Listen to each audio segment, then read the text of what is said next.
Rondônia, né, para vir proferir essa palestra sobre assédio moral para vocês, que são médicos do tráfego. Eu sou Gaudiana dos Santos Silva, tenho 36 anos, sou oficial de justiça há 11 e sou escritora de livros. E hoje eu vou colocar em primeira mão aqui para vocês a nossa palestra, o livro que eu escrevi recentemente, o e-book de 40 páginas, sobre assédio moral, sexual e discriminação. A nossa palestra hoje, o tema é assédio moral. E é sobre isso que nós vamos agora nos voltar a nossa atenção. Eu vou conversar com vocês durante 1 hora aproximadamente, depois nós vamos ter meia hora para perguntas. Então vocês vão ter um tempo para me questionar e até, né, os servidores do Detran que estão aqui também, para que a gente possa esclarecer as dúvidas de vocês, tá bom? Opa! Vamos lá, então. Será que tá ligada? Não. Deixa eu me entender aqui com esse negocinho.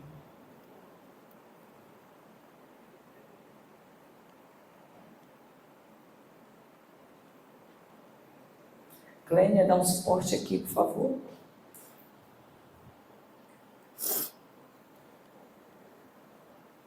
Bom, enquanto ela vem ali para me ajudar, a gente vai conversando, consegue?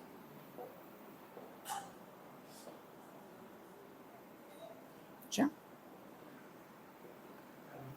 Do amarelo. E para passar? Tem que ser aí?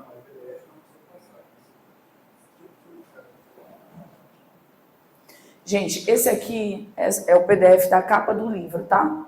Hoje eu estou dando o start nas vendas desse e-book e gratuitamente eu vou ofertar para vocês o link para que vocês possam ler caso tenham interesse, tá bom? Para a turma que está aqui, o de hoje e de amanhã vocês vão ter esse acesso ao material aí com link público, tá bom? Cumprimentar o doutor Mauro que está aqui, é um prazer vê-lo. Somos companheiros ali do Podemos, né, doutor? Então vamos lá. Gente, assédio moral, eu costumo dizer que é a dor invisível que as pessoas sentem. Por quê? Conseguiu? Hoje em dia, se fala muito em assédio moral, mas a maioria das pessoas não sabe o que é. Então, assédio moral ali acontece nas relações de trabalho, né? Quando alguém desmerece você com várias e repetidas situações, e aquilo ali vai te infligindo uma dor, vai te deixando constrangido, sem vontade de trabalhar, e em casos mais graves, traz até problemas como depressão, síndrome do pânico, um burnout, entre outras coisas, a ansiedade generalizada, que eu estou falando para médicos, vocês sabem bem, né? Até mais do que eu, com certeza. Primeiro, esse tema veio para a minha vida porque eu tive um caso de assédio moral. E aí eu resolvi juntar o meu conhecimento jurídico com a minha experiência infeliz para poder começar a fazer palestras sobre esse assunto. Mas, Gaudiana, como é que esse assunto serve para nós que somos médicos? Eu fui procurada pelo Detran porque eu sei que vários pacientes chegam até vocês nesse trabalho de tráfego tentando assediar também. Estou certa ou estou errada? Né? A gente já conversou com a equipe do Detran e pôde verificar essa situação, que muitas vezes os pacientes que visitam vocês querem um laudo, querem ser aprovados nas questões de isenção de compra de veículos. Então, é por isso que nós trouxemos o tema do assédio moral. O assédio moral acontece de forma horizontal, quando é entre pessoas próximas no mesmo cargo, de um médico para outro médico. Ele pode acontecer entre uma pessoa, um médico, eu vou falar médico aqui porque é o público de hoje, tá? O médico e a equipe, as pessoas da equipe estão ali assediando aquele médico dentro do consultório, a questão administrativa, às vezes órgão e médico que está ali credenciado, pode acontecer assim, tá? E também acontece lá em cima, aqui? Quero. Se não for ficar escuro daquele jeito, deixa assim que é melhor, tá? Então, nós temos o assédio horizontal, que é entre a equipe. Uma ou várias pessoas contra outra pessoa. E o assédio horizontal, quando vem de cima para baixo, ou de baixo para cima. Do que você está falando, Gaudiana? Eu estou falando dos casos em que o chefe assedia o subordinado, ou o subordinado cria situações para colocar o chefe em má situação. É o assédio, né? O assédio das relações de trabalho. Mas no caso de vocês, nós também temos o assédio entre paciente e médico. Alguns casos que o médico assedia o paciente. Esses todos saem em rede nacional. Mas a gente não vê um caso quase saindo em rede nacional nos jornais de quando o médico é assediado. Concordam? É mais difícil a gente ver, né, nos noticiários. Só que eu estou aqui para contar para vocês o seguinte, que temos formas de nos proteger do assédio. O objetivo da palestra é esse, para vocês. Por quê? Gente, eu vou pedir para vocês colocarem o celular no silencioso, tá? Para a gente não perder o raciocínio aqui. Vocês têm que entender que quando um paciente chega até vocês, ele não pode exigir de vocês uma conduta. Vocês sabem disso, mas vale a pena repetir. Por quê? Porque essas situações têm ocorrido e o Detran me mostrou bastante preocupação na ouvidoria e outros canais de atendimento, que os pacientes às vezes querem induzir o médico, e até com ameaças, né, que já tem casos registrados, a dar aquele laudo, a atestar que ele tem direito a uma isenção. E lá na resolução 927 do Detran, está escrita aqui, e a gente vai colocar no link público para vocês também acessarem e lerem, é importante, tá bom? Que vocês tenham total segurança de não encaminhar para a junta médica, de laudar como acharem necessário. Vocês são amparados pela legislação do órgão. Então, o paciente não pode querer impor a vontade dele. Eu vi casos, né, no Detran que nós pesquisamos, de paciente que denunciou no jornal, paciente que entrou armado no interior do estado, em consultório, paciente que ameaçou o médico. Então, a gente precisa estar resguardado disso. Primeiro, gente, qualquer consulta, uma das formas, né, de evitar isso. Qualquer consulta, caso você se sinta ameaçado, suspender a consulta e pedir para a pessoa se retirar, chamar o profissional da clínica ali, o gestor da clínica que vocês atendem, pedir uma intervenção. Outro caso que foi bem interessante, foi médico, né? O dentista foi ameaçado e aí foi na delegacia, registrou o boletim de ocorrência de ameaça. O médico foi ameaçado no interior do estado, foi na delegacia, registrou um boletim de ocorrência e dali em diante ele se precaveu de uma futura situação. Por quê? Não demorou muito tempo, 15 dias depois, a pessoa que era paciente registrou um pedido de ouvidoria para que a situação fosse apurada. E como o médico tinha feito o quê?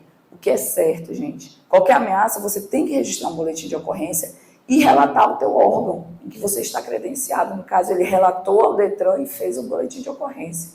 E essa foi a saída para ele não responder futuramente uma ação de indenização de danos morais. Por quê?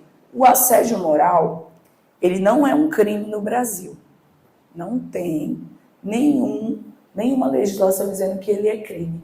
Porém, o assédio moral, ele é cabível de responsabilização civil. O que eu estou falando? Que vocês podem vir a pagar uma indenização por danos morais para qualquer paciente que senta na frente de vocês, que está submetido a uma consulta. E por mais que ele não ganhe esse pedido, nosso objetivo aqui é que vocês tenham meios de se precaver para não chegar nessa situação. De que forma que eu posso fazer isso, Gaudiana? Primeiro, conhecendo a legislação que rege o credenciamento de vocês, que é 927, vai estar o link público para vocês consultarem, e a gente vai colocar no Enet. No Detranet vai ter um campo lá, que nós vamos colocar as legislações aplicáveis para os médicos, tá bom? E esse documento aqui também vai estar lá disponível. Segundo, temos que respeitar as normas da resolução 927. Por exemplo, a clínica de vocês tem que ter acessibilidade para cadeirantes, para pessoas com deficiência, e muitas clínicas não estão respeitando. Essa pode ser vista aos olhos, caso vocês não estejam se adequando às normas, e que vocês podem vir a responder um processo judicial que vai causar alvoroço, vai causar perda de dinheiro. Então, por que não a gente se adiantar e evitar isso? É importante também, gente, que a leitura da legislação, caso vocês não a entendam com profundidade, que vocês procurem uma assessoria jurídica, de fato, que possa orientar. Doutor, não é bom fazer isso. Doutor, quais são as dúvidas? Vocês têm que ter uma assessoria jurídica. Não que, Gaudiana, eu não vou gastar dinheiro com isso, pagando todo mês. Mas você tem que ter uma pessoa de confiança, um profissional do direito, um advogado, que conheça de direito médico, para que você possa fazer uma consulta quando tiver dúvida. Porque muitas vezes, gente, uma conversa resolve uma situação desagradável. E a gente que está ali sendo acusado de assédio está tão estressado que não consegue resolver com o paciente. Mas se você tiver um terceiro, que é um profissional jurídico, um advogado, para permear essa conversa, você consegue evitar de responder uma ação de danos morais, uma responsabilização civil. Estou sendo clara? Alguém tem alguma pergunta? Pode falar, doutor. Realmente, como a gente tem uma atividade inicial, né, e não uma atividade de assistência, tem sempre esses riscos, né? O paciente querer por alguma coisa, como é o período do INSS, em outras situações.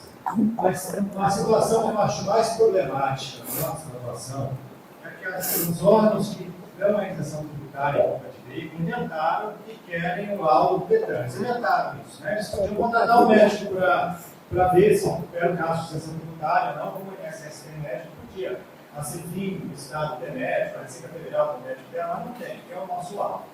Isso joga uma situação para a gente, porque o paciente às vezes está com a habilitação em dia, não vai mudar de categoria, não precisava fazer exame médico, mas vai comprar um carro lá no concessionário e fala, tem que vai lá no Detran, vai tirar uma outra carteira, né? Vai lá e pede para o médico te mandar para a junta e de repente o paciente só uma visão monocular, não, já antiga, que não precisaria ir para a junta para nada, e aí ele com essa pressão. A origem dessa pressão é a questão de desses órgãos tributários quererem um laudo do Detran. Quer dizer, acho que precisava ter um diálogo para essa situação específica, né? Detran, com a CEFIM, com a Receita Federal, com a concessionária de carro, para alinhar essas coisas. Porque o paciente ele vem já com uma coisa que ele ouviu, assim, com uma pressão nisso, né? Acho que todo mundo passa por isso, né? E é uma coisa que a gente não vai poder dizer no laudo se ele vai ter direito, isenção de ICMS do Estado, isenção do IPI do governo federal, porque não é a nossa atribuição é dizer que o Detran, ele pode dirigir nessa categoria, com tal prazo de validade, com tal restrição, é isso que a gente vai dizer. Agora, se isso vai gerar, do ponto de vista lá do órgão tributário, um desconto ou não, a gente não tem como garantir. Mas a gente fica muito com essa pressão, né? Porque eles inventaram isso e não tem um médico prova. Então, acho que é uma questão de ter talvez uma reunião, porque tem várias situações de assédio moral, né, que são inespecíficas nesse caso. Mas uma coisa que facilita para a gente é isso. Esse é um problema, é um ponto central aí da gente. Então, não sei se valia pela uma reunião dos órgãos envolvidos, alguma coisa assim, para dar uma alinhada a gente. Eu vou passar aqui para a nossa diretora, ela vai responder. Bom.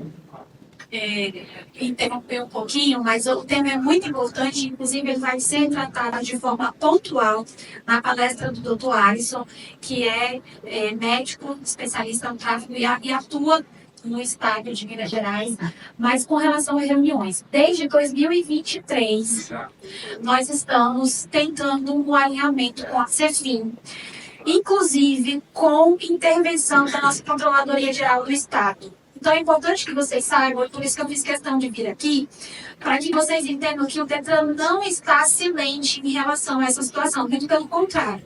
Desde 2023 nós estamos muito atuantes, junto com a equipe da coordenadoria. Eva já participou de várias reuniões, André Juliana ainda estava aqui em Rondônia, quando as reuniões com tentativa de alinhamento iniciaram. No dia 4 de novembro, nessa semana passada, dia 18 de outubro, inclusive no Dia dos Médicos, aproveitando e parabenizando-os, no Dia dos Médicos nós tivemos uma reunião capitaneada pela CGF em relação a essas exigências desnecessárias que a CEFIM tem exigido, né, do condutor, quando ele, eu até dei um exemplo, o condutor surdo, ele tem uma restrição na carteira de habilitação, letra B. Ainda assim, a Cefim exige um laudo, porque tem lá no checklist escrito laudo do Detran. Já começa assim, laudo do Detran, como se fosse o Detran em si, o órgão, e não por meio dos nossos credenciados, que são Detran sim, mas eles colocam laudo do Detran. Então, só para que vocês fiquem cientes de que nós não estamos não enxergando essa situação. Muito pelo contrário, ela já está sendo conduzida pela nossa controladoria e dia 4 de novembro nós teremos uma outra reunião, que será o nosso embate direto Detran e Cefim. Então, essa reunião, para que vocês entendam, participam também a SES, a CETIC, a CESAL, que também entra no circuito quando tem a questão dos autistas, né? Quando tem a eleição do lado do autista, deficiência mental severa. Então, a CESAL também entra nesse circuito de isenções, no que compete a ela. Ela também participa dessas reuniões. Mas dia 4 de novembro, especificamente, nós teremos uma reunião especificamente entre Detran e Cefim. E tudo isso será pontuado em relação a essas exigências que, no olhar, ao ver do Detran, traz uma responsabilidade que não é nossa. A atuação de vocês é para direcionar se o condutor necessita de adaptação veicular ou não. Se ele tem uma deficiência que é capaz de trazer uma restrição ali, a anotação de uma letra, vamos falar assim, né? No layout da CNH ou não. Tudo isso vai ser levado para ser visto pela nossa equipe, eu também estarei presente, e a gente entende, eu creio, eu tenho um otimismo muito grande, que a partir dessa reunião, muita coisa vai mudar no Cefim e Detran, e vai, com certeza, melhorar muito essa questão. Mas só relembrando, nós também teremos esse tema de forma específica na palestra do Dr. Alisson, que foi uma demanda que a nossa equipe solicitou, porque a gente sabe que vocês sofrem em alguma medida com essa imposição do condutor de querer ser submetido à junta. Pronto, sanou a dúvida? Mais alguma? Essa questão me foi passada na reunião que nós tivemos com o Detran antes da palestra. Realmente é um caso específico. Eu entendo que também é um caso de assédio moral que vocês sofrem dos pacientes, porque como a diretora explicou, e o doutor também, vocês não são obrigados, eu vejo que há uma falha dentro da Cefim, eu disse isso na reunião, eu falei, esse problema pode ser facilmente resolvido se a Cefim criar a própria junta. Eu entendo que seja assim, isso é compliance. Porém, essa conversa tem que ser iniciada e levada até o final para resolver a situação de vocês. Eu com certeza entendo que isso, que a Cefim, trazendo para ela a responsabilidade, vai tirar uma carga muito grande de cima de vocês. E eu não estou falando de tirar pacientes, e sim de que vocês sofram menos assédio moral por parte deles, ok? Gente, o assédio moral acontece no ambiente de trabalho como?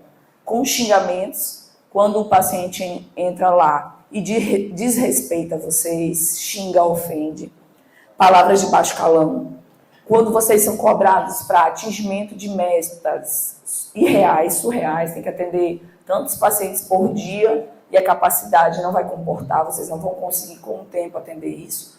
Cobranças excessivas, fofocas no ambiente de trabalho, né? Às vezes ali tem vários médicos, vários enfermeiros dentro da clínica de atendimento e começam as fofocas unilaterais e até bilaterais de vários colegas de trabalho. Atuação. E ela vai aumentando até de impossibilidade de trabalhar. Às vezes as pessoas pedem até para sair daquela clínica, parar de atender ali, porque não se sentem mais bem. Com certeza houve um caso de assédio moral aí. Também acontece assédio quando o superior evita a comunicação direta.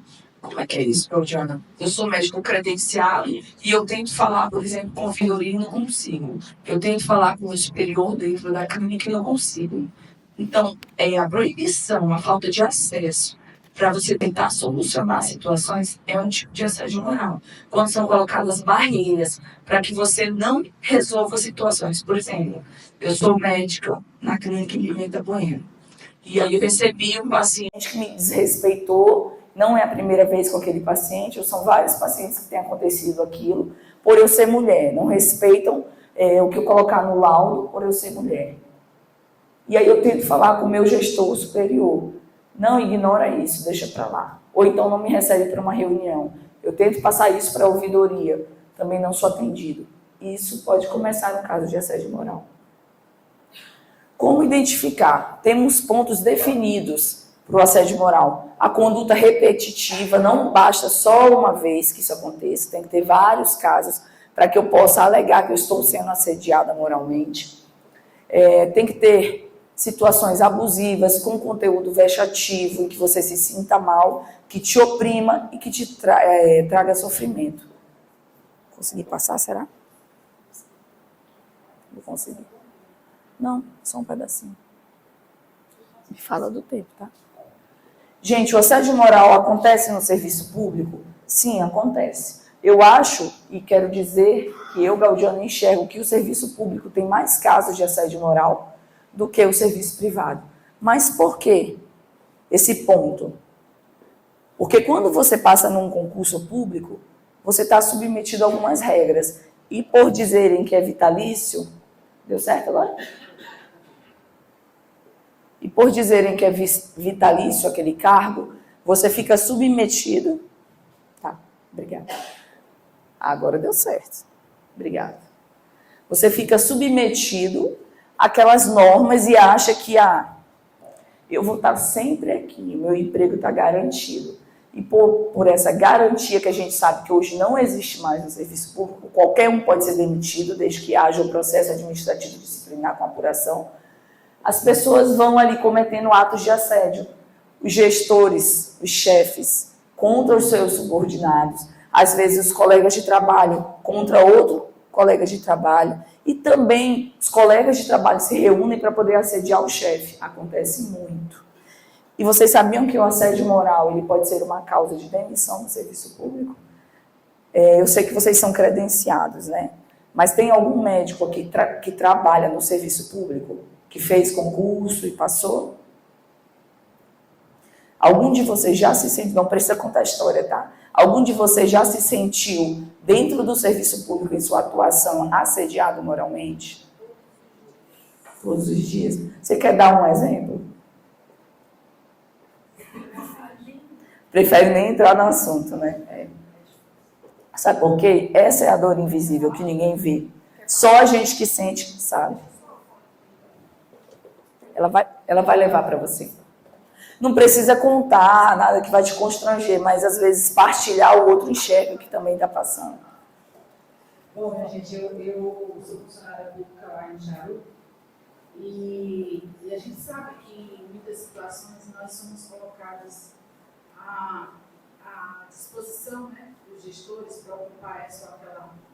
Eu trabalho no programa específico do serviço tuberculose, leite para corpo, em um departamento. Mas o que me chama mais a atenção é que a gente sabe que cargos de direção, eles são ofertados após favores políticos. E nós somos, todos os dias, colocados, submetidos a uma pressão psicológica que vem de pessoas que não têm o menor conhecimento de causa, que chamam a tua atenção, não sabem do que estão falando, não têm conhecimento técnico. Eles são portariados, né, que estão sendo, digamos assim, recebendo cobranças. Exatamente. Estão sendo cobrados também. Estão nos cobrando coisas que eles desconhecem. Por quê? Porque fez esse ou aquele político os colocou ali. Entendeu? Então, assim, isso para mim é uma forma de assédio que eu venho passando ao longo dos 23 anos que eu estou lá. Como é o teu nome, doutora? Doutora Sônia. Perdão. Doutora Sônia, é importante levar as legislações de vocês. É aquela coisa, eu vou esfregar na cara meu conhecimento para mostrar que eu dou certo. Muitas vezes acionando o órgão de vocês, sindical, né? Resolveu. Ganharam algumas causas. É importante. É importante se munir, principalmente dos órgãos representativos de classe. Porque quando você fala de forma individual, soa de uma forma. Quando você fala de forma coletiva, soa de outra totalmente diferente. Então, nesses casos de assédio moral, por exemplo, quando eu sofri, eu acionei o meu sindicato. Foi por meio do sindicato que eu consegui fazer algum movimento dentro do órgão do serviço público que eu presto serviço, que eu sou concursado, que é o Tribunal de Justiça do Estado de Rondônia. Então, para vocês verem que acontece em todo lugar, dentro do Tribunal de Justiça, dentro de qualquer serviço público e serviço seletista vai acontecer o assédio moral. Então, nós temos que ter conhecimento dos nossos direitos, em primeiro lugar, dos nossos direitos, saber isso aqui está certo, isso aqui está errado. Como é que a gente vai saber? Lendo a legislação que nos afeta.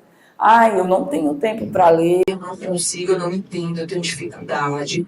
A resolução 927, trazendo agora o assunto do Detran, é de fácil entendimento. Mas nós temos outras legislações que podem realmente ser difíceis para que vocês consigam ser profissionais do direito e entender adequadamente. Por isso, eu digo mais uma vez, é importante ter uma assessoria jurídica, tá bom? Eu já não vou contratar, mas o órgão que você está afiliado consegue esclarecer dúvidas. Vamos lá. Gente, assédio moral versus poder hierárquico. O que eu posso fazer? Nós temos que diferenciar que o nosso chefe ele tem um poder hierárquico sobre nós, então ele vai mandar em nós.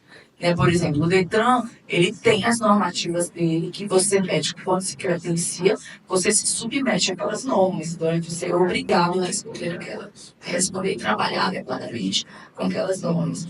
Porém, qual é a diferença? Quando eu estou respeitando normas, sendo obrigado a respeitar normas, ou estou sendo assediado? O assédio moral não se confunde com o regular exercício do poder diretivo, que envolve a possibilidade de o empregador dirigir a prestação de serviços, somente ela indicando o que fazer, como fazer, quando fazer e onde fazer. Por que eu trouxe isso aqui? Porque na resolução 927, lá tem escrito direitinho como deve ser uma perícia médica, quais são os casos de mandar ou não para a junta médica.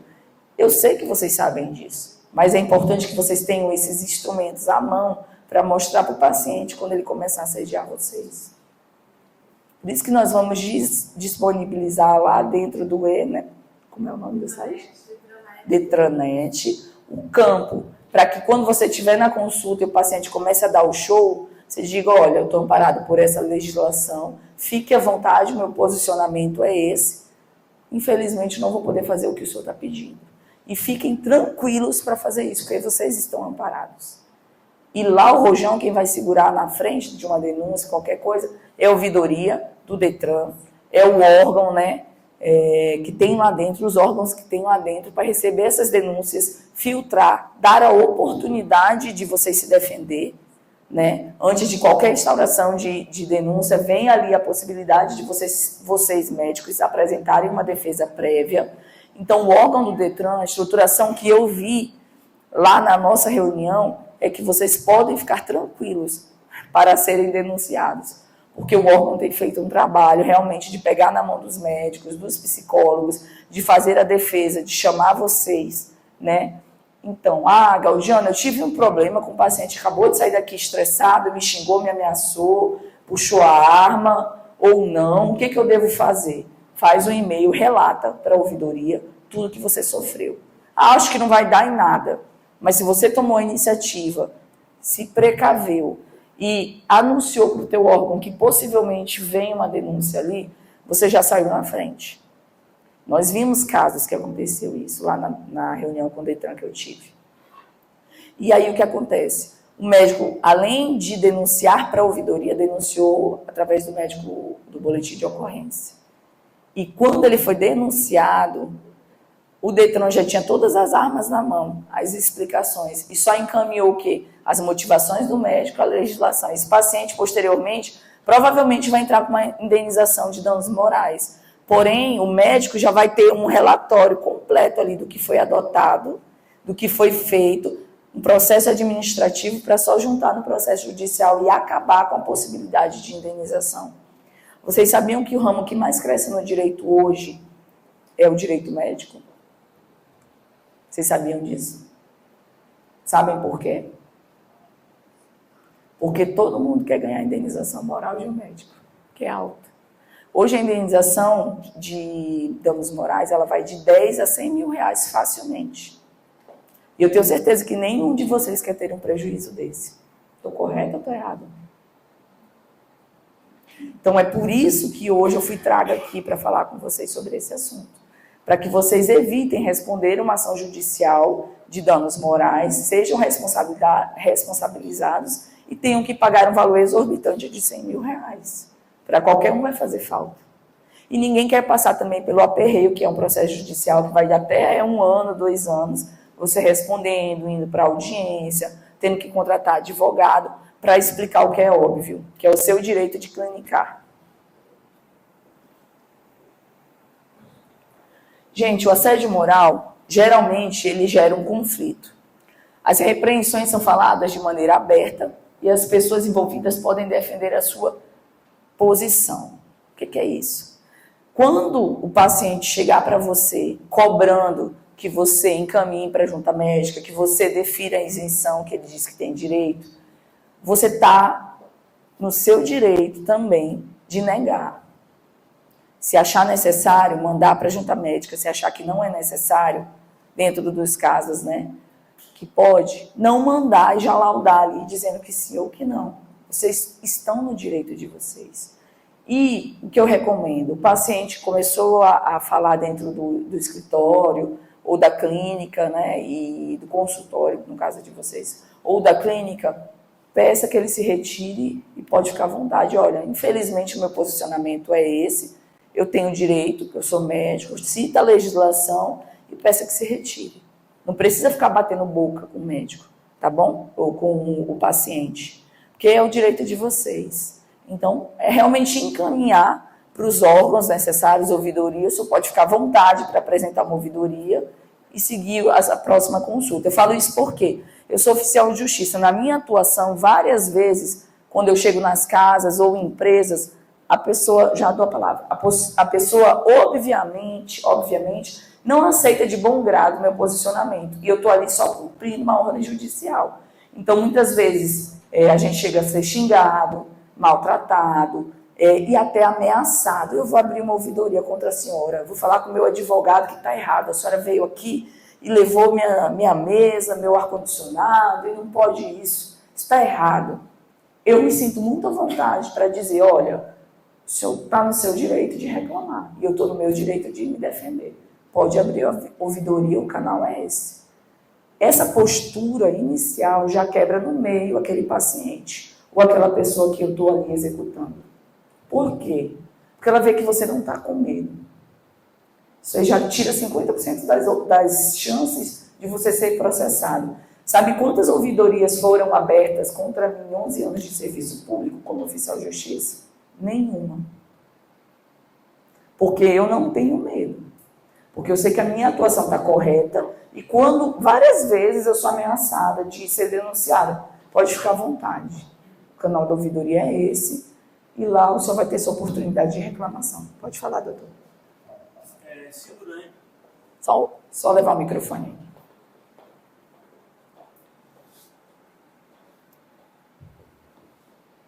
Se durante a perícia, o atendimento, o periciado, o paciente, você perceber que ele está começando a tomar pressão a fim de mudar sua conduta ou alguma segunda intenção, né, querendo tomar a pressão, você pode, hoje não tem celular, você pode gravar esse atendimento? Pode e deve. Pode e deve. Pode e deve, tá? Se você não quiser gravar com a câmera, o áudio. Você pode gravar o áudio. É uma forma de se proteger e uma dica bem importante é fazer o seguinte, dizer para a pessoa, nos casos de violência doméstica que eu palestro, eu dou essa dica, diga para a pessoa, olha, senhor fulano, a partir de agora eu vou gravar o nosso atendimento, que eu acho que está indo por um caminho que eu não estou gostando. Para eu me precaver, eu vou gravar. Pega o celular, coloca no gravador e deixa gravando. A pessoa já vai mudar de figura, pode ter certeza. E é melhor gravar do que você chamar até uma terceira pessoa para testemunhar, porque muitas vezes a gente pensa assim, vou chamar a secretária para ficar aqui dentro. Mas lá no processo judicial, lá na frente, essa testemunha, ela vai ser invalidada, porque ela é tua funcionária. Então, a melhor forma de se precaver é realmente, pega o celular, bota o gravador de áudio. Ai, mas eu não quero que apareça a minha imagem. Então, o senhor fique à vontade para se retirar. Tá bom? Mais alguma dúvida? Por enquanto, não? Então, vamos lá. Isso aqui eu já falei.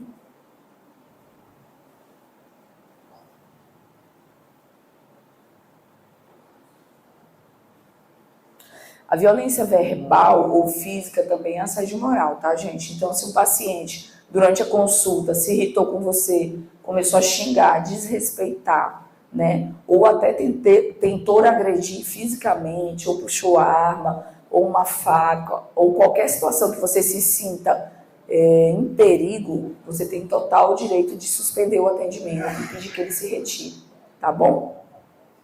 Como é que tá meu tempo, Andréia? Vamos ver aqui. Ótimo. Gente, quais são as consequências do assédio moral na nossa vida? Com o tempo, por ser uma dor invisível, você vai desenvolver uma doença psiquiátrica. Provavelmente ali uma depressão ou uma ansiedade generalizada. Nós temos, apesar de que vocês são médicos, a gente sabe que o adoecimento mental acontece em qualquer classe. Então, com o tempo, você começa a ficar indisposto para ir trabalhar. Você não quer mais exercer o seu ofício, começa a sentir uma ansiedade generalizada, às vezes até síndrome do pânico, de chegar na frente do consultório e você não conseguir mais entrar para atender. Por que eu digo isso? Porque não acontece do dia para a noite. Eu já passei por isso. Você vai adoecendo, você vai se sentindo indisposto. Aí hoje eu não quero levantar da cama para ir ali atender aquele pessoal. Hoje eu não estou com vontade. E aquilo vai virando rotina, até que você não consegue mais fazer. Nós temos casos de servidores públicos que largam o emprego por se sentirem mal naquele lugar. E nem é um caso de você pedir demissão, é um caso de você ser afastado. E muitas vezes a gente tem vergonha de alegar para o mundo que nós estamos doentes, que nós estamos nos sentindo mal, que aquele ofício não está mais agradando. E também não queremos trocar de clínica, né? Não queremos, como é que eu sou um médico, um profissional da saúde e estou doente. Todo mundo pode adoecer. Então, vocês também têm dentro do um parceiro, para que em casos de assédio moral, vocês contam. Gente, temos dúvidas? Eu vou abrir agora a hora das perguntas para vocês. Vou te parar o microfone. Olha, eu tinha um amigo mineiro que dizia o seguinte: no Brasil nada dura mais do que 15 dias. Acontece um absurdo, mas até daí a 15 dias acontece outro absurdo que ninguém mais fala naquilo. Por exemplo, ninguém mais fala daquele absurdo que aconteceu naquela creche em Santa Catarina, onde decapitaram uma criança de 4 anos. Ninguém mais fala daquele filho policial que pegou a arma do pai e saiu matando o professor Mariana Lopes. Mas ocorreu um episódio no Rio de Janeiro que deu muita mídia, que foi o caso de um atropelamento no calçadão de Copacabana. Eu não sei se vocês lembram disso. O sujeito invadiu o calçadão Copacabana e atropelou 12 pessoas. Você morreu um bebê. E um australiano, que inclusive fugiu da Austrália por acusação de pedofilia, foi morrer 7 meses depois. Isso é muita mídia. O que não se falou é que ele era funcionário das organizações GO. Isso não foi comentado. Mas ela alegou que tinha tido uma crise epilética. Foram atrás do exame de aptidão física e mental. O que salvou o médico perito examinador é que ele não relatou que era epilético. Se o condutor não relata para a doença, como é que você vai adivinhar que a pessoa é epilética? Aconteceu comigo, e aqui eu faço um parênteses para elogiar o DECRAN, que quando você coloca uma pessoa inapta temporária, eu faço um e-mail explicando por que essa pessoa está inapta. Até para mim, outra clínica e um GBA e ser aprovado. Chegou uma senhora, uma mulher, e respondeu tudo, não, mas ela estava com um plástico. E eu vi lá, portadora de epilepsia de difícil controle. E eu falei assim, o que é isso, pessoal? A nós eu vim mostrar. Aí ela falou, eu só não tenho epilepsia. A pessoa falou que não, mas eu não sabia desse importante assim. Olha, paciente portador de epilepsia, ele exige, ele é necessário um parecer favorável do médico assistente. Não chega o paciente, portador de epilepsia, usa anticonvulsivante, faça o exame de atividade física e mental e, olha, você vai ter que procurar seu médico assistente, tem inclusive uma folha específica da Labranet, e vai preencher esse laudo e você volta e o médico vai dar um parecer favorável ou não. Nesse caso, dessa senhora, ela voltou com um parecer favorável do médico assistente. Com um parecer favorável, essa condutora só pode ser adotada na categoria B. O epilético não pode ter categoria A, nem categoria C, D ou E. E não pode exercer atividade remunerada pelo governo. Isso é a legislação. Aí eu vi para ela só um parecer favorável do seu médico assistente, a senhora está aprovada na categoria B. Ela falou para mim assim, então eu não vou mais poder andar na minha mão. Pegou tudo, inclusive o pontuário dela e saiu. Aí eu falei com o meu secretário, vai atrás, ele não fugia não, doutor. Só se pegar essa força, não tem jeito. Aí saiu eu fazendo o boletim de ocorrência. 1 ano e meio depois, essa senhora chega como se nada tivesse acontecido. Olha, você vê que loucura. São as coisas que a gente enfrenta no dia a dia. Outra coisa também é o seguinte, portador de visão popular não pode ter categoria C, D e E. Portador de visão popular só pode ter categoria A e B. Quase toda semana chega alguém portador de visão popular com categoria B e E. Você vai relaxar e tem que relaxar. É uma consequência que já esburraram a defesa, ameaçado, uma loucura. Agora, ninguém nessa nação foi aprovada na categoria C, D e E, com a visão não aprovada. São essas questões. Por isso, o cara que assina um artigo de especialista, professor Juarez, lá no Rio Grande do Sul, olhando dentro do meu olho, falando, Edemar, exame de aptidão física mental meu Deus. Isso é a nossa garantia. Verdade, doutor. Obrigado pela contribuição.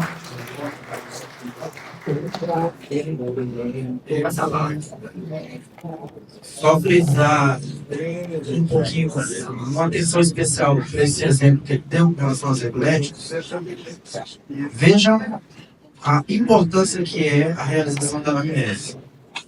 Entregar a anamnese do cliente, certo? Se ele omitir a informação de que ele tem quadro de epilepsia na anamnese, é porque respalda no 6, certo? Então, é essencial, é mais do que necessário, tanto para a segurança médica, quanto para a segurança do paciente, e principalmente para a segurança do trânsito. Eu tive 2 casos, semana, epilepsia, reabilitação. Aí ele só fora, mas tem pai, a mãe, até uma parada ele conversar aqui. Isso é sério. Mas você sabe, a família inteira.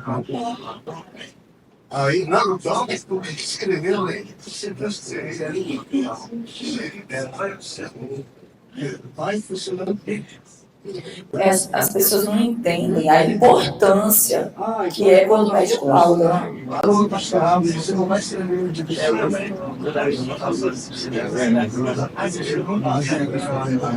se é quiser, depois por isso. Então, aí, isso, já pedi logo, vai ser comigo. Ótimo. Veio o parecer favorável só na categoria B. jamais. Mas é a maior confusão, porque vem parede de todo lado dessa pessoa, eu vou te fazer ver até o papagaio conversar com você. Isso é assédio.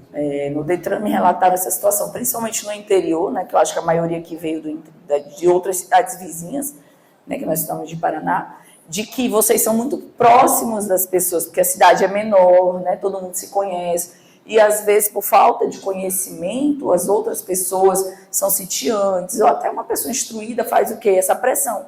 Entra pai, entra mãe, entra esposa, entra isso, entra aquilo, aí quer conversar com o médico, a gente perde tempo no atendimento, ainda sai como ruim. Então, esse exame de anamnese que o Rick falou, o protocolo que o doutor adotou, é muito importante, gente. São papéis que geram provas de que vocês atuaram de forma correta, honesta. E aquele documento ali, muitas vezes na frente, te salva de pagar uma indenização por danos morais.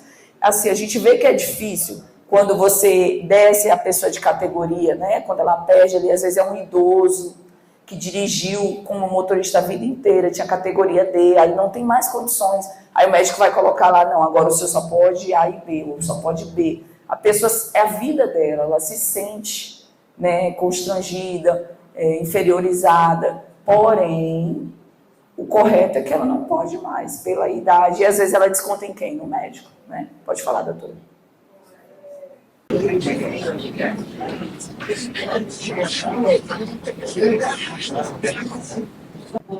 Lá em Jaú acontece com frequência pessoas tentando entrar na sala para fazer o exame e quer levar o pai, quer levar o filho, quer levar a esposa, e a gente já conversa com ela, se você está pleiteando câncer de categoria, renovação da sua senioridade, que você é perfeitamente capaz maior, não precisa de acompanhante.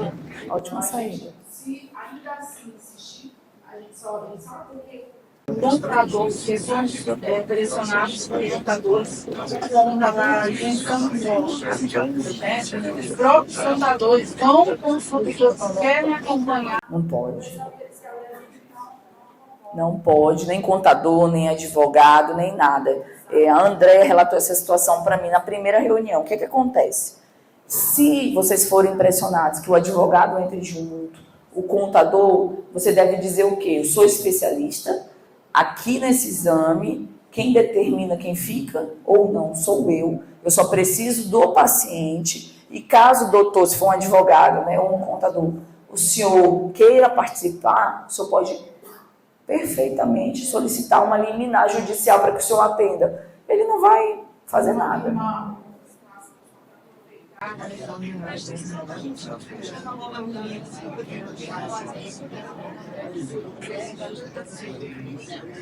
O que o doutor Edemar falou ali com relação à visão monocular.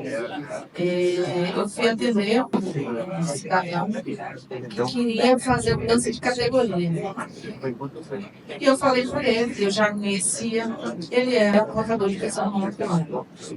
E eu falei, olha, infelizmente, com esses parâmetros que a gente obteve aqui, através do exame lá, do oftalmologista, o senhor não vai poder fazer essa mudança de categoria.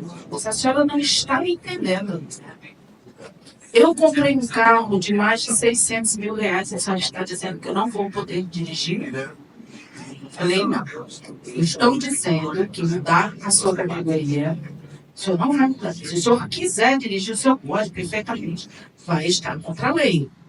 Porque eu não vou endossar essa prática. Eu não vou. Não, mas a senhora não está me entendendo. Levantou, o cara era enorme. E ele falou assim, eu vou para os Estados Unidos, e quando eu voltar, a senhora vai estar com a cabeça mais fria e a gente conversa. Tá? Então a gente passa isso, assim, a minha pessoa que eu já conheço, moro em Jaru, tem 23 anos. Então a gente passa por essas situações e, infelizmente, a gente não tem muito recurso no momento, porque a gente não espera uma prática dessa, né? De um cidadão que tem capacidade cognitiva de agir dessa forma. Mas a gente tem tentado fazer isso com muita firmeza lá.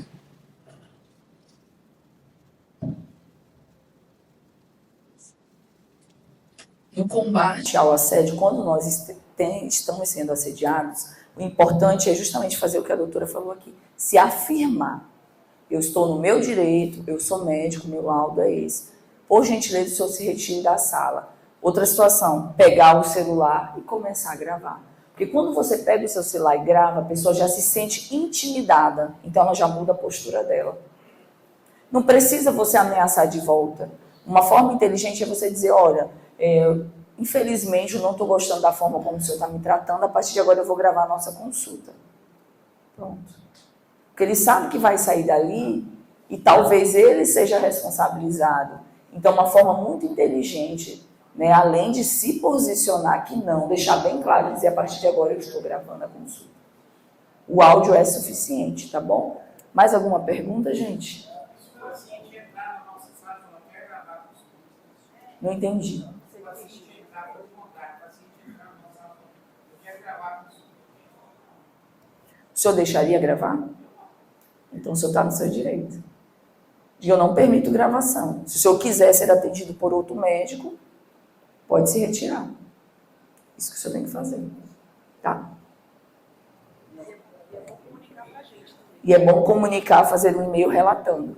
Porque quando você, só um pouquinho para concluir, quando você está sendo ameaçado, está acontecendo, você tem total direito de gravar. Mas você é o médico, você é o condutor da situação. Se você achar que a gravação vai ser ruim para você, suspende a consulta e pede para ele se retirar.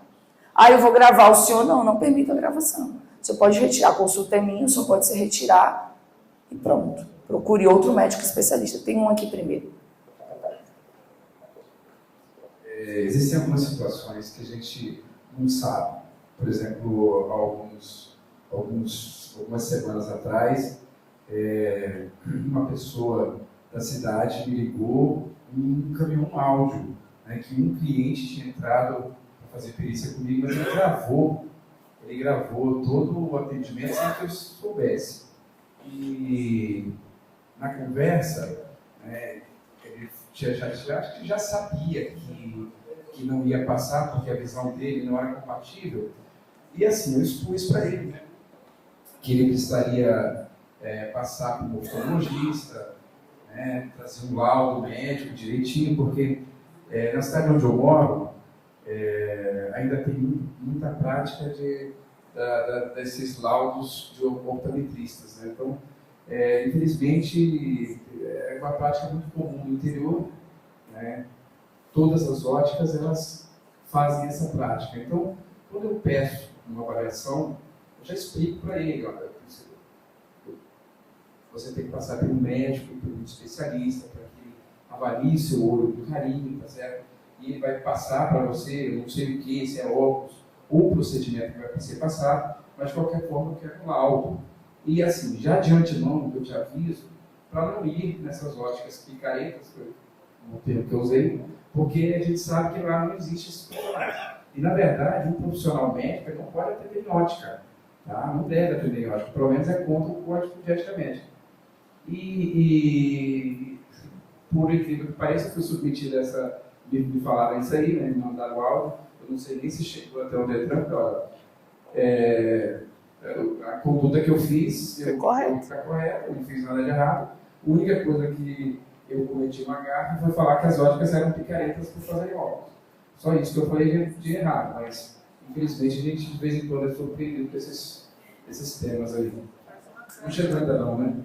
Mas chegar. Deixa eu só responder a ele, eu passo para você, tá? O que acontece, gente? Primeira situação, trazendo direito, tá? Provas produzidas sem a permissão da outra pessoa não têm validade no processo judicial. Por isso que eu falei para vocês inicialmente que é para vocês avisarem ao paciente que ele está sendo gravado. Você coloca o celular e inicia a gravação. A partir de agora, senhor fulano, eu estou gravando a nossa consulta. Por quê? Isso é um consentimento dele. Se ele continuar ali na consulta, ele está consentindo a gravação. Diferente do que fizeram com o doutor, com você. Gravaram sem sua autorização. Isso no direito, no processo judicial, tem extrema relevância. Porque gravações sem autorização, elas não são levadas em consideração como prova pelo juiz. Entendeu? Pode falar. Queria só compartilhar um caso que aconteceu comigo, que eu fui gravado e fui parar no processo, né? Minha área de especialidade em cirurgia geral. E o processo não foi contra mim, mas foi contra o primeiro cirurgião. Eu fui o segundo a fazer o procedimento do paciente. E ela me gravou e no processo ela editou a gravação. Então ela colocou uma pergunta, porque ela coloca digitado o áudio, né? Só que ela não coloca em ordem, porque ela perguntou como Manipulou a prova. ela pode editar uma pergunta com resposta que foi colocada lá na frente e aí desvincula tudo o que você foi dito durante a consulta, né? Mas no caso ela não avisou que estava gravando, foi uma gravação sem consentimento, mas o que eu queria só compartilhar o testemunho foi que agora me lembrando como é que foi, eu lembro do celular dela, ela estava com o celular celular no peito, como se quisesse mostrar alguma coisa para mim, mas não mostrou nada. Então, esse foi o gatilho para eu perceber que ela estava me gravando, né? Que se eu soubesse antes, né, eu ia ter pedido, você tá me gravando? Uma coisa assim. Porque eu achei que não ia ter nada, porque eu estava resolvendo uma cirurgia que não tinha sido bem sucedida e que ela acabou agradecida comigo. Mas na verdade não, ela estava querendo mais provas e no final dos frigir dos ovos, eu acho que ela quer mais uma processar também, porque não importa se você ajudou ela ou não, no final ela tá melhor e só quer mais uma grana, né? Mais dinheiro. Doutor Vladimir, o que acontece? Ela gravou sem consentimento e ela queria ganhar mais dinheiro. A verdade é essa, são pessoas oportunistas. Ela já sabia que ia ganhar do primeiro cirurgião e ela tentou, além de convalidar a tese que ela tinha no processo, de que ele estava errado com a sua segunda avaliação, também ganhar dinheiro de você, se você caísse na cilada de falar alguma coisa errada. Então, a questão é, percebeu? Pede para parar de gravar e se retirar. Olha, não tenho como atender, eu não permito a gravação. Porém, eu falei lá no início para vocês que é muito importante ter uma assessoria jurídica. Porque tem situações que, inevitavelmente, você vai parar no processo judicial. Então, às vezes, como você foi, como segunda pessoa, você não era a pessoa processada, mas acabou uma gravação sua, entrou num processo. Você tem direito, quando seu nome é citado, a responder. Você vai responder como? Com um advogado. Então, são situações que são inevitáveis. Então, é importante que vocês tenham, sim, um profissional especialista em direito médico que saiba orientar vocês. Valdiana, eu não vou, mais uma vez, arcar com esse valor. Então, procurem dentro do sindicato de vocês, do Conselho, né, Regional de Medicina, que tem esse profissional para atender vocês. É importante fazer essas consultas, tá bom? Próximo.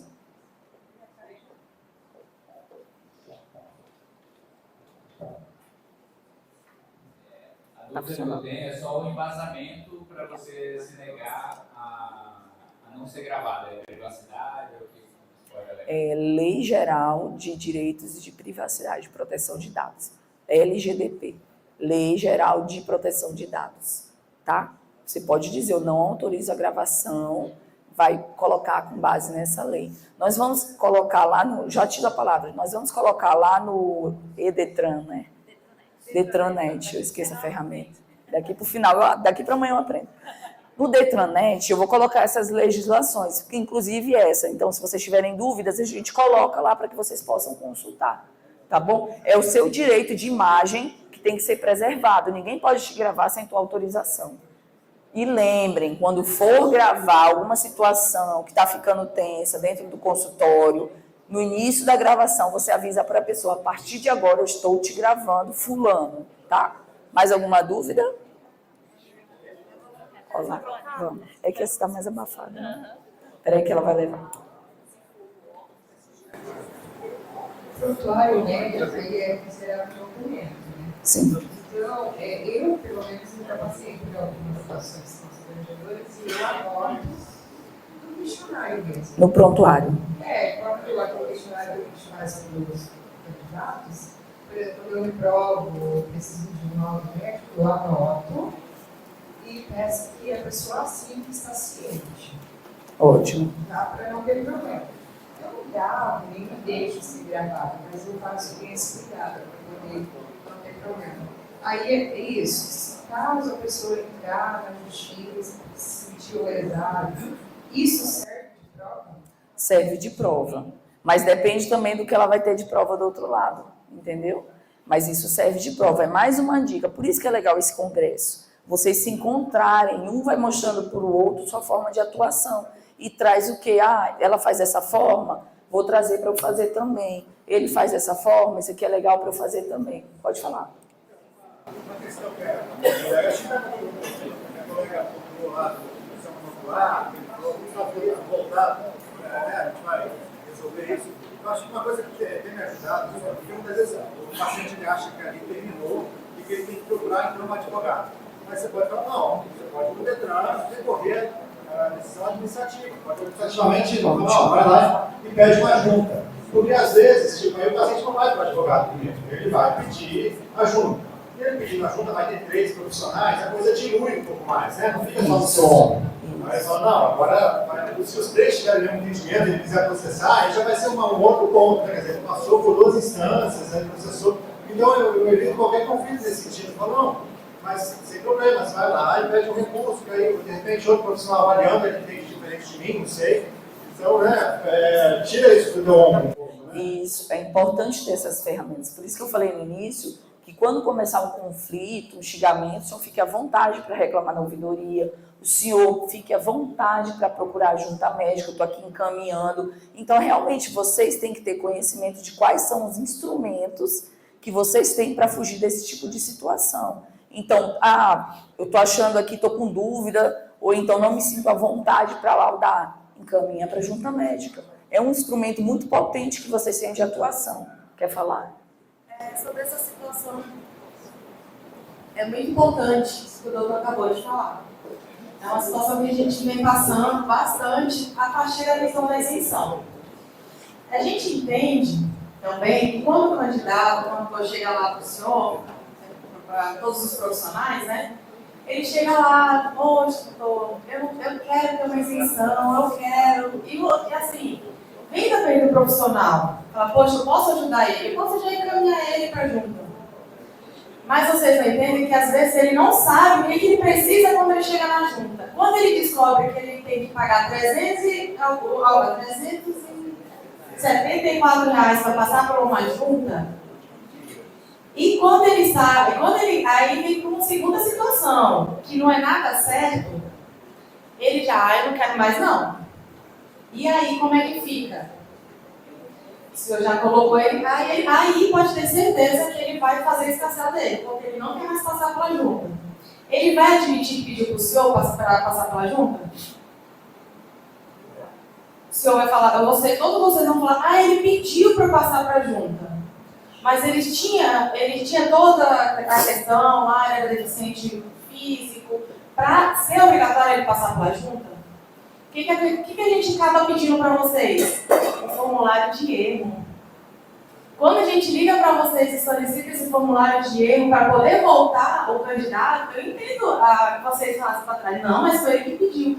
Mas infelizmente, ou esse candidato vai ficar com esse pedido de junta médica dado por vocês pelo pedido dele, ou infelizmente a gente vai ter que pedir esse formulário de erro, como se fosse que os senhores assumissem o erro do candidato.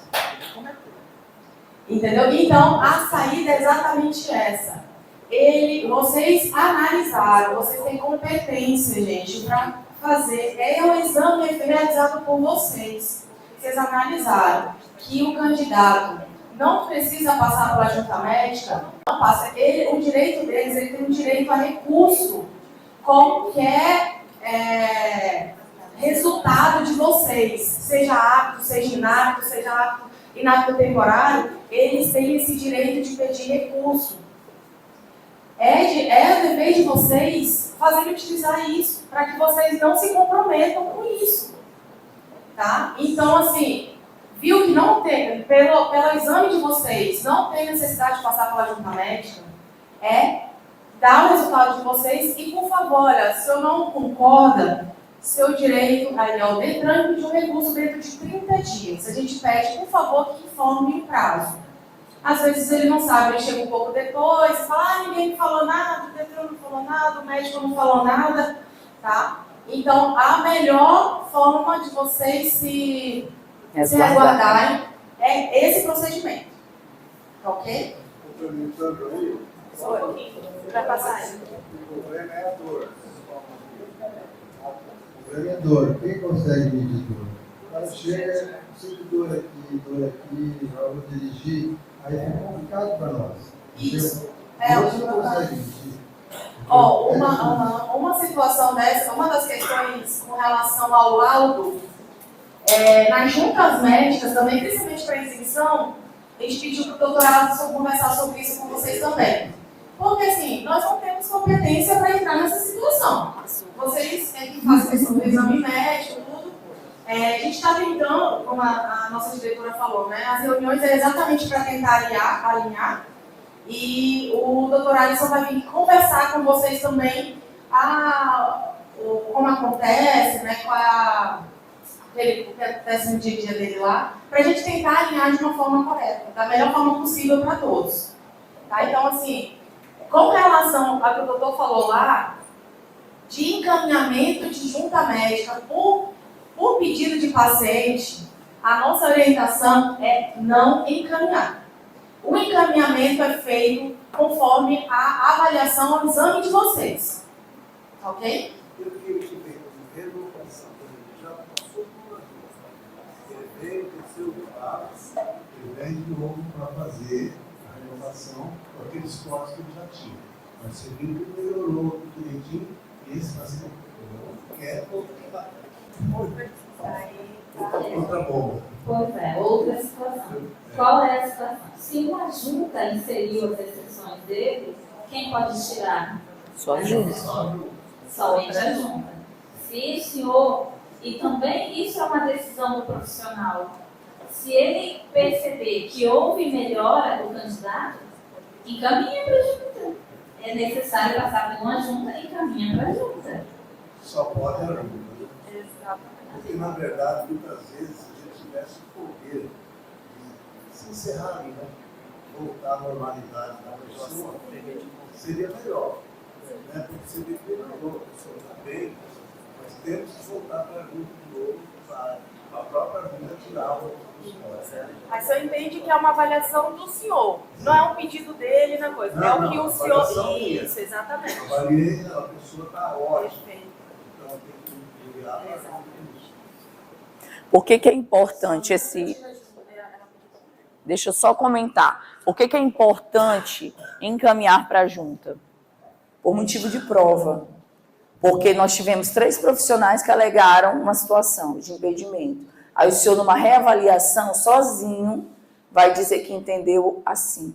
Só para o senhor se resguardar. Para que lá os outros profissionais reavaliem também. Porque se o senhor lauda que ele melhorou, e lá na frente, infelizmente, tem uma situação, um acidente, a família entra contra o Estado, o senhor vai ser notificado para responder o processo. Por que o senhor falou que ele estava bem, se a junta lá atrás falou que está mal? Entendeu? Normalmente, aí, a gente pede um novo parecido médico dele. Sim, sim. Pede.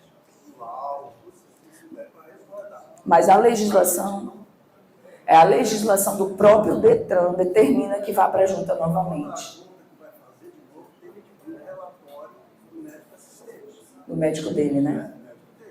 Isso é uma prova que está melhor, isso e tal. Mas mesmo assim, isso encaminha para a junta. É bom encaminhar. A junta vai pedir também esse relatório. E a legislação fala assim, porque no futuro processo, Deus livre se acontecer, mas o médico não respeitou a legislação, porque o médico tinha que ter mandado para a junta. Quem vai responder? O senhor. Entendeu? Deixa eu só fazer